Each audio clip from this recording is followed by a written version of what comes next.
filming a police encounter. Yeah. Because this is something, and there are thousands of videos on the internet. We have one of the Border Patrol that we're going to get to in just a second. This is clearly something that police officers do not like, but they have to tolerate. I think that do not like is a stretch. Nowadays, it depends on your jurisdiction and where you're working. In New York City, if you reasonably expect that something you do on the street, especially if there's lights going and some action isn't being filmed, you're living in a bubble. In New York City, every single New York City cop assumes that they are being filmed 3 or 4 different ways during an incident. All right, here's a question.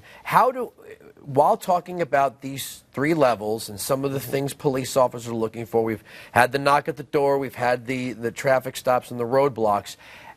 What is something a citizen could look for when dealing with a police officer where you think, like, this is just something he doesn't like, and he's kind of hoping that I'm just going to give in and go along because he's a police officer? What is something that I, as a citizen, might notice? I'm filming, you know, clearly the police officer doesn't like it. What is something that I would red flag a citizen, whether it's a traffic stop, knock at the door, or the filming, where you just know the guy doesn't want you doing it, but he's got to tolerate it, he just doesn't like it?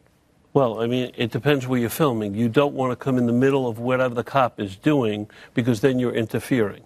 You walk off to the side or the sidewalk or a corner from a distance, and you can film. You have the right to film. Keep off the grass, though, means keep off the grass. Correct. And don't interfere with what's ever happening there. If there's a fight going on, the police are trying to break up the fight. Don't come in and try and film the close-up shot of the last blow of the first guy.